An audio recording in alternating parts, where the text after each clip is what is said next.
여러분 안녕하세요. 이제 2019 연대기적 성경 통독 제6주 레위기 25, 26, 27장 그리고 민수기 1장부터 22장 그리고 시편 90편 이렇게 약 한 30분 정도 함께 시간을 갖도록 하겠습니다. 레위기 25장은요. 이제 안식년과 특별히 희년에 대해서 나오는데요. 이 희년은 이게 안식년도 그렇지만 희년도 이게 율법에 이렇게 되어 있는데 이게 얼마나 지켜졌는지는 좀 불확실합니다. 하지만 이 안식년, 희년 이것이 하나님께서 우리의 삶의 주인이 되신다. 그리고 땅과 음식, 땅과 식량, 그리고 사람의 생명 이 모든 것이 하나님께 달려있다는 것을 분명하게 보이는 그런 거죠. 그래서 이렇게 생각해 봅시다. 다시 하나님 그리고 사람 이렇게 있고요. 이제 땅이 이렇게 있죠. 땅이 사람은 땅에서 나온 흙으로 만들어졌지만 하나님이 만드셨어요. 그래서 하나님이 주인이시고 사람은 이 하나님의 복에 의해서 땅에서 난 것을 먹고 사는 겁니다. 그렇죠. 그러니까 하나님의 복이지만 그 복이 오는 통로는 땅으로부터 오는 거예요. 그래서 이 땅을 오용하지 않는 것. 그것이 바로 이제 안식년이고 희년이죠. 이거 쉬게 하라는 겁니다. 쉬게 하라는 건데 쉬어야만 땅도 다시 사람을 먹여 살린다는 거죠. 그래서 안식년은 이제 7년마다 한 번 돌아오니까 6년, 7년, 8년 이렇게 되면은 이 6년 동안 농사 진 걸로 2해 먹어야 되죠. 7년에 농사 못 지니까 2해 먹어야 되죠. 8년에 농사 져서 수확을 할 때까지 되니까 거의 한 해 농사 지은 걸로 한 해, 두 해, 세 해 가까이를 먹어야 된다는 그런 결론이 나옵니다. 이 말씀이 이렇게 되어 있잖아요. 그래서 이것이 바로 하나님을 전적으로 의지하지 않으면 이것이 이루어질 수가 없는 것이고, 이제 희년은 우리가 주빌리라고 하는 것은 이게 요벨에서 온 거예요. 요벨이라는 게 이제 뿔나팔을 분단하면 여기 7장 여기 25장 7절에 보니까 일곱째 달 열흘날은 속죄일이니 너는 뿔나팔의 소리를 내되 전국에 뿔나팔을 부르라. 이 뿔나팔이 이제 요벨이거든요. 요벨. 네. 여기서 이제 주빌리가 온 겁니다. 네. 주빌리. 그러니까 이게 이제 같은 말이에요. 그러니까 아예 히브리어를 배경에서 만든 영어 단어인 거죠. 그리고 그래서 이제 희년이라고 했는데 이거를 이게 이제 이 요벨이라는 자체가 뿔나팔이기 때문에 이걸 그렇게 번역할 수가 없는 거죠. 희년이라는 것은 기쁜 해다 이렇게 번역했지만 이것은 근본적으로 사람과 땅과 사람이 주인에게 돌아가는 해예요.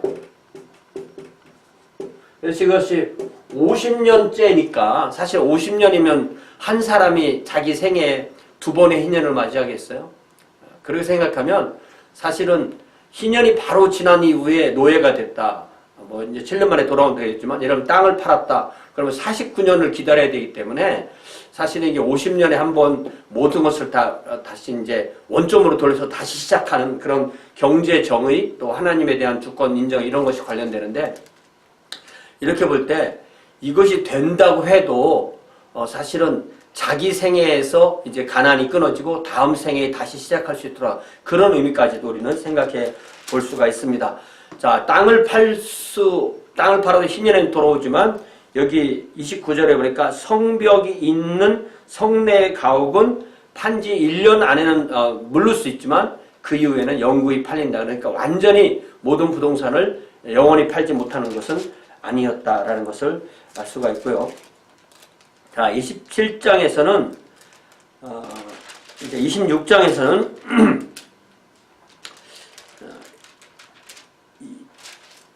이 레위기 26장은요. 레위기 26장은 이게 신명기 28장하고 상당히 비슷합니다. 우리가 신명기의 가장 기본이 이제 우리가 지금 설명했던 사람이 땅에게 하나님께 잘하면, 다시 그 기본 구도가 그거예요. 자, 다시 하나님, 사람, 땅. 그래서 사람이 하나님께 순종하면 땅이 복을 주고, 하나님의 복이 주체지만 통해 오는 거죠. 또 사람이 하나님께 불순종하면 땅이 사람을 토해내는데, 이때 땅뿐만 아니라 땅은 이제 기근, 그리고 외적이 오는 전쟁, 그리고 전염병. 그러니까 기근과 이 외적의 침입과 전염병이 하나님의 재앙의 3종 세트입니다. 그래서 레위기를 보면 레위기 26장을 보면 복이 1절부터 13절까지가 복이 기록되고 14절부터 마지막 46절까지가 저주가 기록돼요.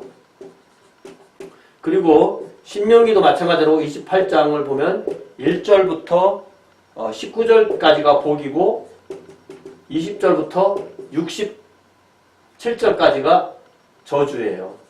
그러니까 우리가 이 신명기에서 복에 대해서 많이 얘기하지만 사실은 이 성경 전체를 또 요약을 또 다시 해보라면 하나님께 순종하면 복이요, 하나님께 불순종하면 저주다. 그 이야기가 26장에 계속 써 있습니다. 그래서 26장 43절에 보면 그들이 내 법들을 싫어하며 내 규례를 멸시하였으므로 그 땅을 떠나서 사람이 없을 때 그 땅은 황폐하여 안식을 누릴 것이요 그들은 자기의 죄악의 형벌을 기쁘게 받으리라. 이 세 관계가 다시 나오는 것을 알 수가 있습니다. 자, 이제 27장에는 하나님에게 예물이 되는 거, 하나님의 예물을 드린다고 하고 안 드리면은 오히려 5분의 2를 더해서 드려야 된다는 그런 이야기가 나오고요. 또 여기 32절에 보니까 모든 소나 양의 11조는 목자의 지팡이 아래로 통과하는 것에 10번째의 것마다 여호와의 성물이 되리라.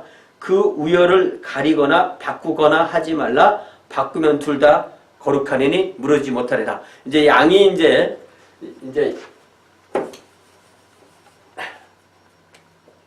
이게 이제 돌로 이렇게 쭉 싸서 양우리를 만들고 여기에 이제 문이 있으면 문에 이제 이 목자의 그 지팡이로 만든 이제 통과하는 곳에 양이 쫙 들어올 때 이게 하나 둘 셋 넷 다섯 여섯 일곱 여덟 아홉 열을 딱 목자가 세보니까 10번째 들어오기 너무 좋아.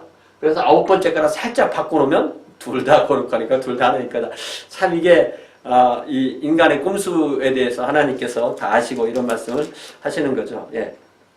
자, 민수기는 이게 제목이 이제 민수기 이렇게 해서 이제 어떤 뭐 숫자만 자꾸 나오는 책이 아니야 이렇게 보통 오해를 받는데 원래 그 모세 오경의 히브리어 이름은 그 책의 첫 번째 단어입니다. 그래서 히브리어 이름으로 첫 번째 나오는 단어는 광야에서 이렇게 돼요. 그래서 이 모세 오경의 민수기의 제목은 오히려 광야에서 이게 더 이 책의 그 특징을 민수기라는 번역 자체도 히브리 사람들이 헬라어로 번역할 때 한 거지만은 그것도 더 특징을 얘기할 수가 있습니다. 그래서 1장에 보면은 민수기 1장에 보면은 이제 사람들을 이제 계수하는 그 군대로 구성해서 계수하는 그런 얘기가 쭉 나오고요. 레위인의 역할에 대해서 말씀하실 때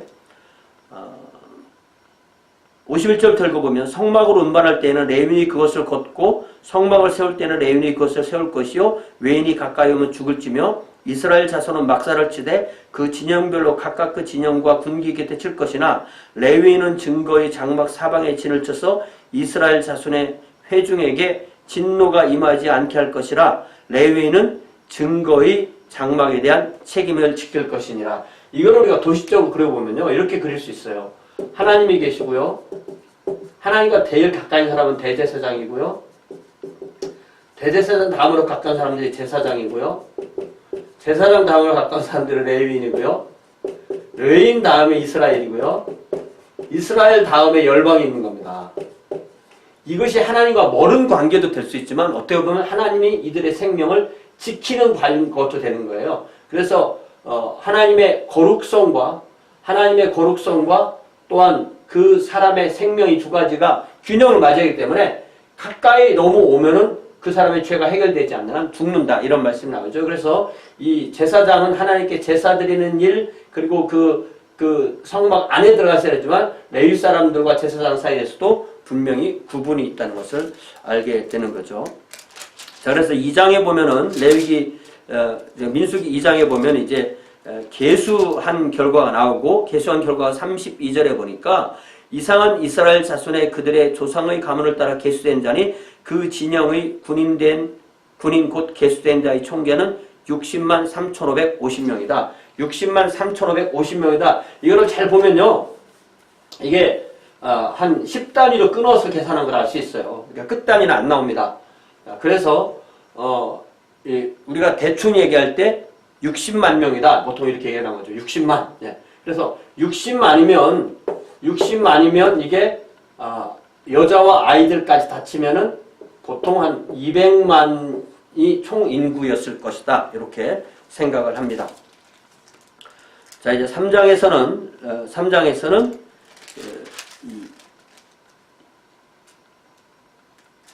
레위 사람들과 이스라엘과 관계죠. 레위 사람들과 이스라엘과 관계. 자, 12지파가 있고요. 그리고 레위 지파가 따로 있는 거잖아요. 네.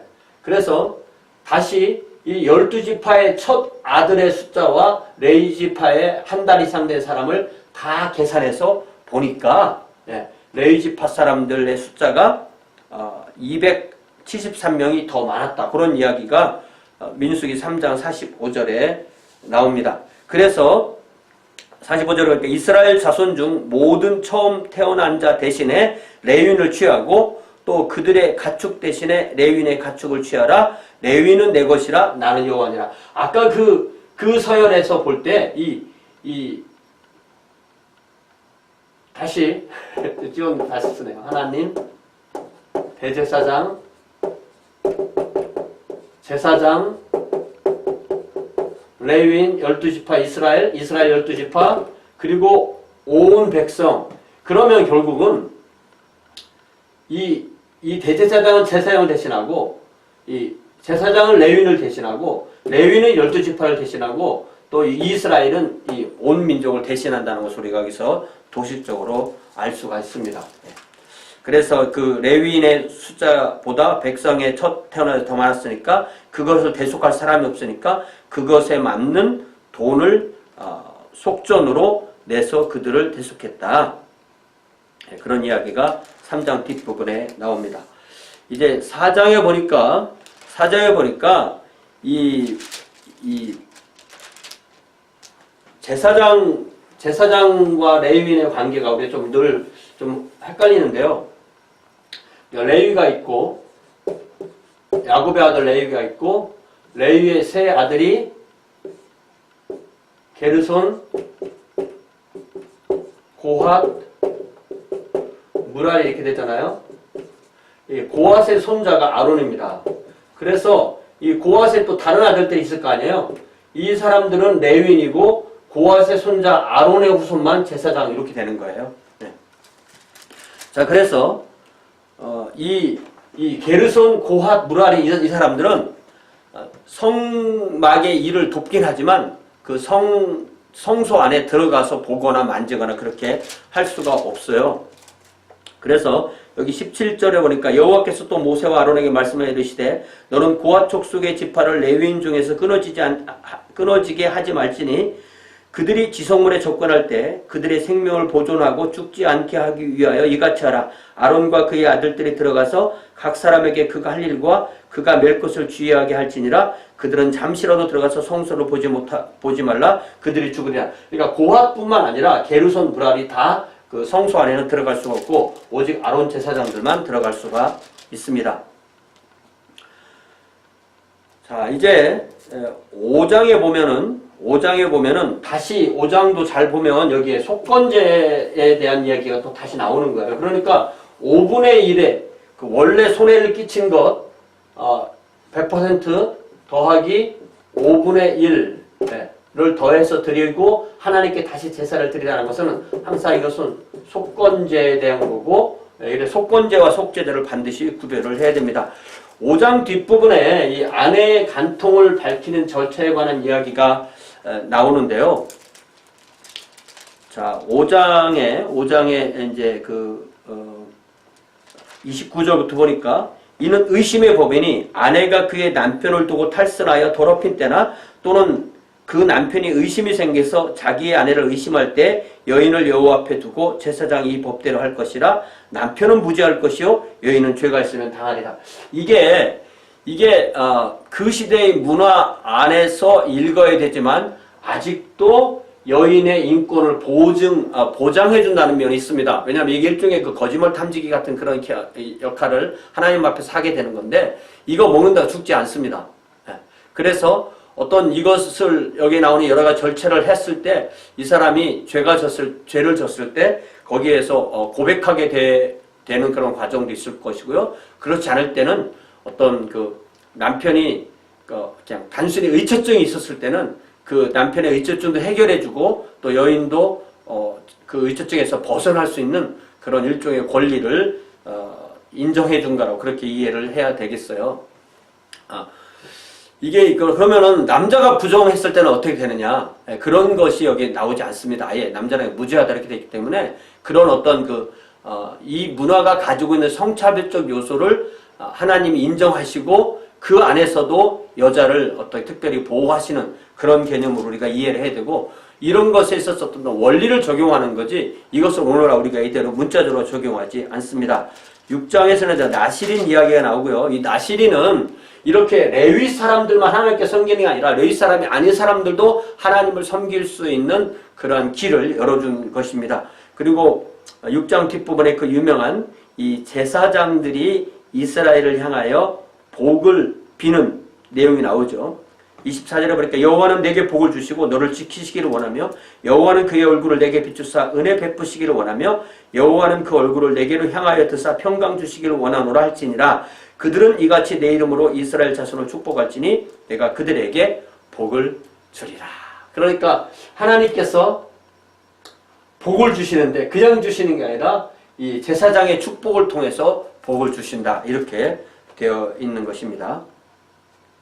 그래서 이 축도를 이 말씀으로 해도 되고, 또 뭐 제사장만 이렇게 하는 게 아니고 우리도 이 복으로 하나님께 여러 사람을 위해서 복을 빌 수가 있죠. 이 7장에서 다시 이 게르손 무라리 고핫 자손 얘기가 나오는데, 게르손 고핫 무라리 자손 나오는데 여기 8절에 보니까 게르손 자손과 또 7절에 보니까 게르손 자손, 9절에 보니까 고핫 자손 또 이렇게 나오는데, 여기 잘 보면 게르손 자손에게는 수레와 소를 주고 무라리 자손에게도 수레와 소를 주었는데 고핫 자손에게는 주지 않았으니, 왜냐하면 그들의 직임은 어깨로 매는 것이다. 그러니까 게르손 고핫 무라리, 게르손 고핫 무라리 이렇게 됐을 때 이 고핫의 자손들은 어깨로 매야 된다. 그러니까 이게 보직입니다. 이게 타고난 보직이에요.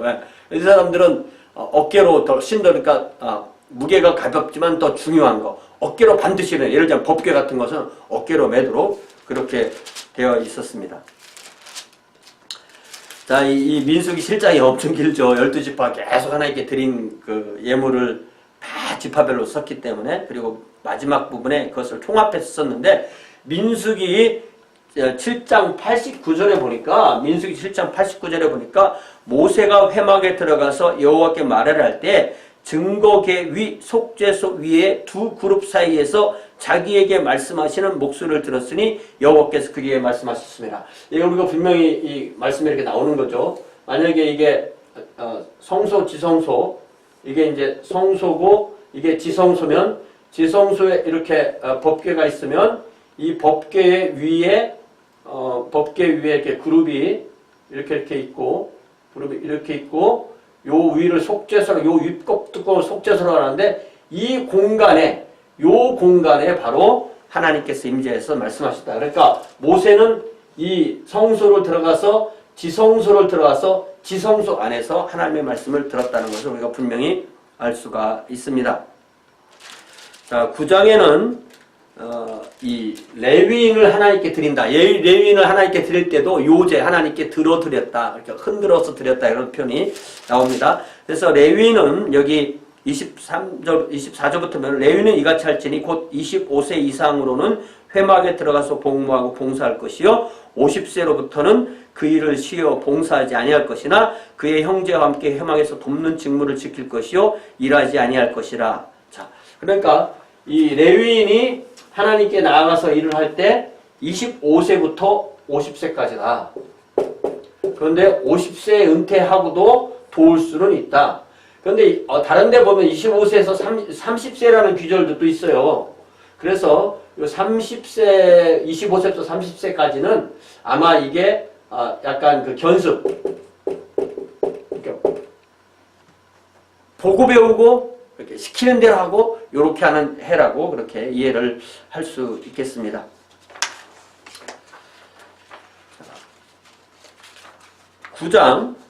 9장에 보면 이제 이 모든 것이 다 되고 이제는 떠날 때가 된 거예요. 네.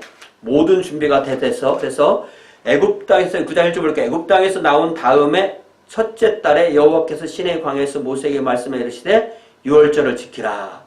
그래서 그 유월절을 지킨 때가 그들이 5절에 보니까 그들이 첫째 달, 14째 달 해질 때에 시내 광야에서 유월절을 지켰을 때 이스라엘 자손이 여호와께서 모세에게 명령하신 것을 다 따라 행하였더라.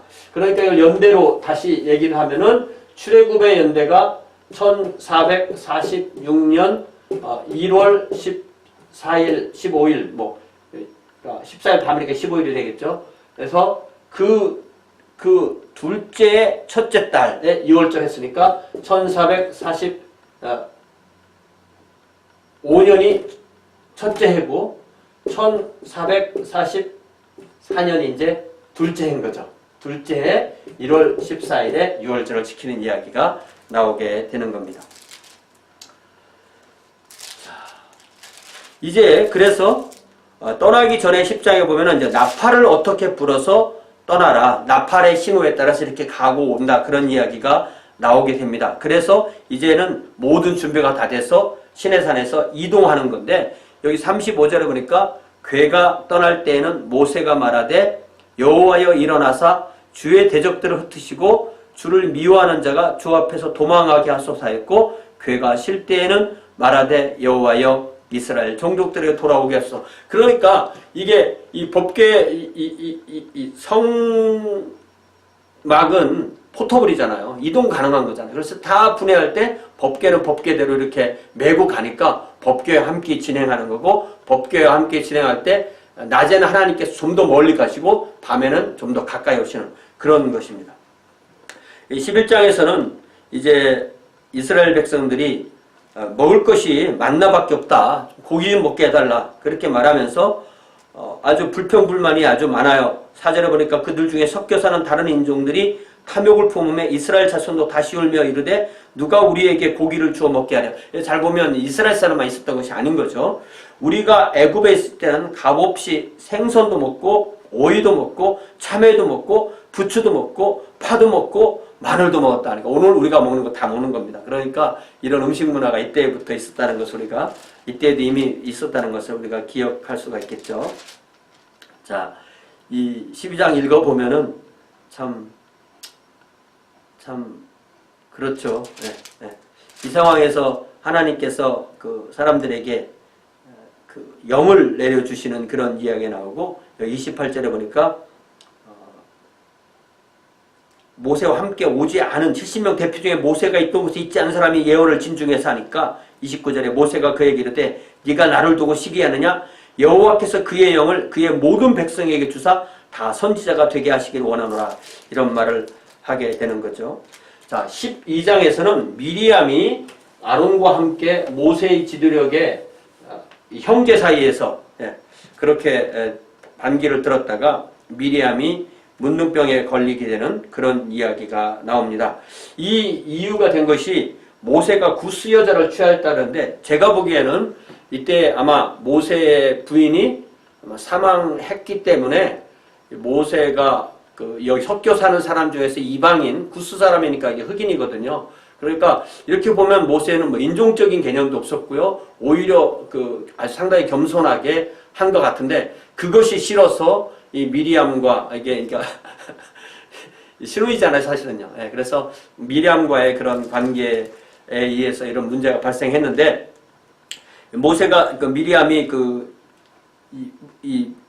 문둥병에 걸려서 이렇게 나병에 걸려서 이렇게 되어 있을 때 그에게 들어오지 못하게 할 때 진중에 일주일 동안 가두러갈 때 13절에 보니까 모세가 여호와께 부르짖어 이르되 하나님의 원하건대 그를 고쳐주옵소서. 여호와께서 모세에게 이르시되 그의 아버지가 그의 얼굴에 침을 뱉었을지라도 그가 이래 동안 부끄러워하지 않겠냐. 내가 벌을 줬으니까 그의 아버지가 벌을 준 게 아니라 내가 벌을 줬으니까 최소한 그를 진영 밖에 이래 동안 가두어두고 그 후에 들어오게 해라. 이렇게 되는 거죠. 자, 이 민수기 13장 이 가나안 정탐, 그러니까 이 가데스 바네아에서 이 하맛 어기까지 40일 동안 정탐한 이 이야기고요. 여기에 12명의 정탐꾼이 있는데 그 중에 2명을 기억해야 되는데요. 그 2명이 6절에 나온 유다 지파의 갈렙과 그리고 에브라임 지파의 호세아 여호수아.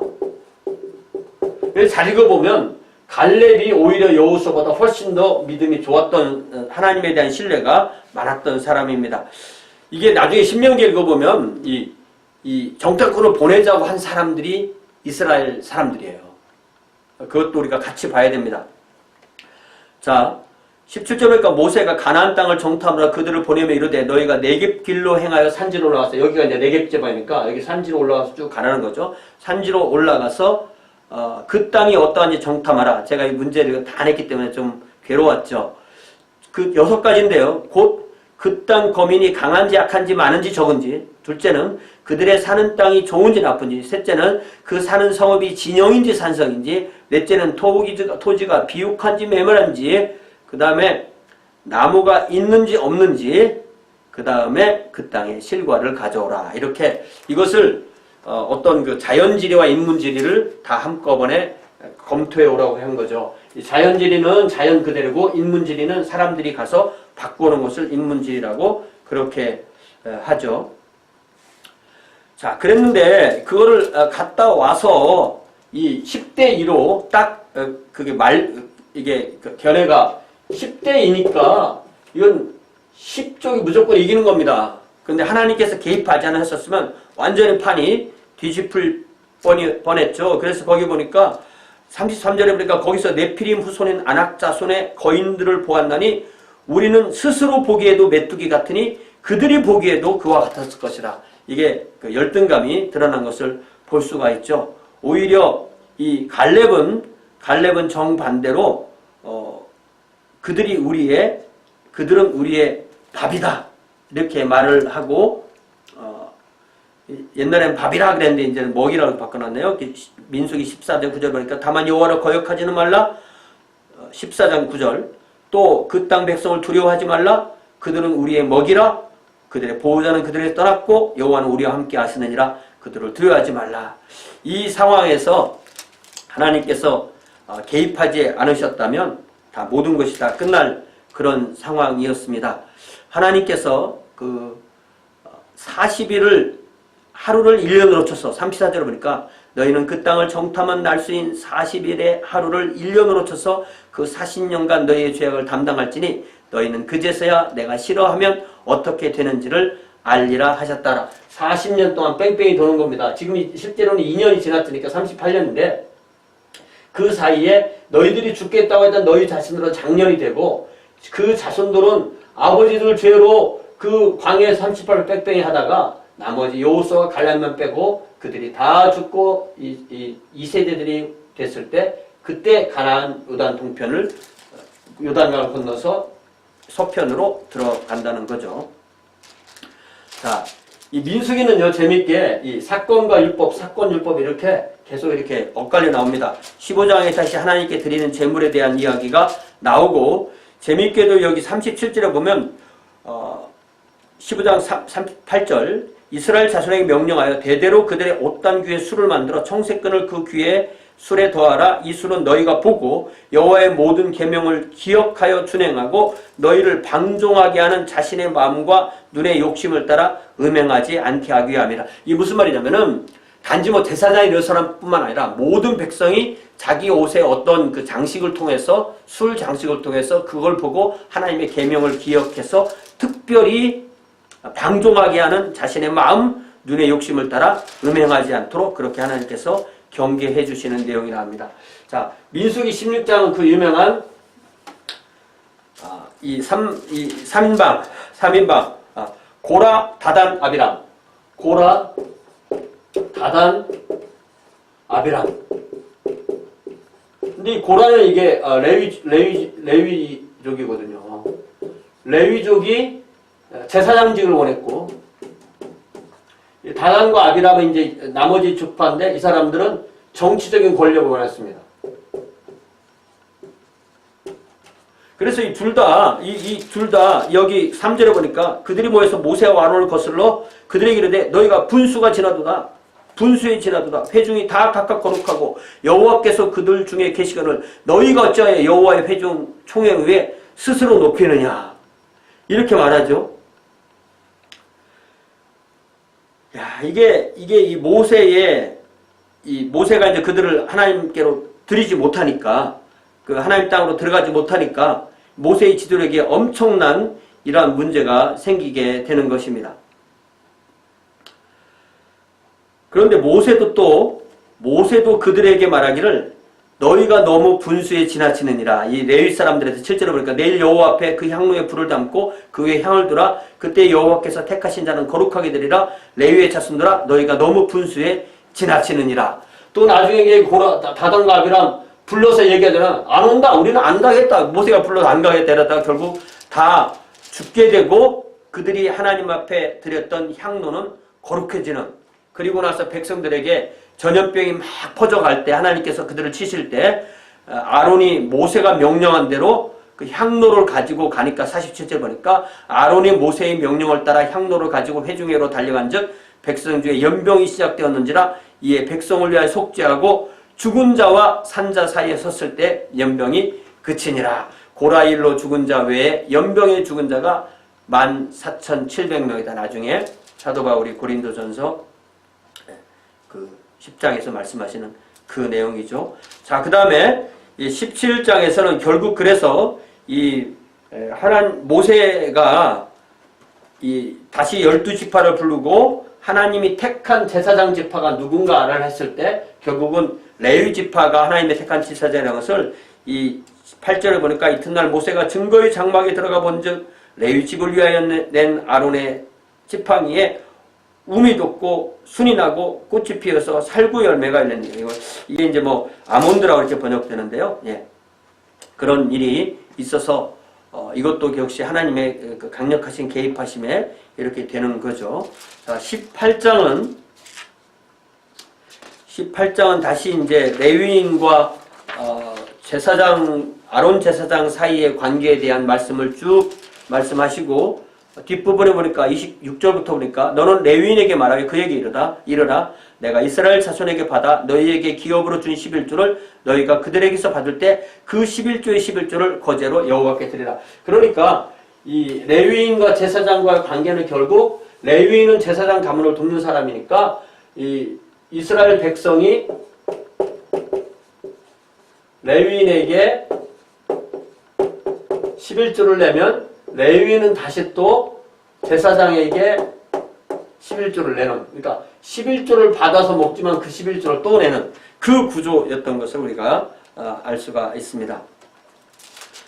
자, 이제 19장에 보면은 이 붉은 암송아지의 죄를 이미 그 붉은 암송아지가 죽을 때 그것이 속죄의 죽음을 죽으니까 그것을 가지고 죄를 만들었다. 그 제물을 통해서 사람들을 정결하게 하는 그런 이야기가 나옵니다. 이것이 우리가 볼 때 굉장히 이상한 것처럼 보이는데 여기에 속죄의 개념을 이해를 해야 됩니다. 그래서 13절에 보니까 누구든지 죽은 사람이 시체를 만지고 자신을 정결하게 하지 아니하는 자는 여호와의 성막을 더럽힙니다. 그가 이스라엘에서 끊어질 것은 정결하게 하는 물을 그에게 뿌리지 아니하므로 깨끗하게 되지 못하고 그 부정함이 그대로 있습니다. 이렇게 되어 있고요. 20장은 그 유명한 가데스 바네아에서 모세와 아론이 하나님께 백성들이 불평할 때 하나님께서 분명히 뭐라고 말씀하시냐면 이 8절에 보니까 지팡이를 가지고 내 형 아론과 함께 회중을 모으고 그들의 목전에서 너희는 반석에게 명령하여 물을 내라 하라. 반석에게 명령하여 물을 내게 하라. 이렇게 됐는데 10절에 보니까 모세와 아론이 회중을 그 반석 앞에 모으고 모세가 그들에게 이르되 반역한 너희여 들으라. 우리가 너희를 위하여 이 반석에서 물을 내랴? 모세가 그의 손을 들어 그의 지팡이로 반석을 2번 치니 그랬는데 12절에 보니까 여호와께서 모세와 아론에게 이르시되 너희가 나를 믿지 아니하고 이스라엘 자손의 목전에서 내 거룩함을 나타내지 아니하므로 너희는 이 회중을 내가 그들에게 준 땅으로 인도하여 드리지 못하리라. 이게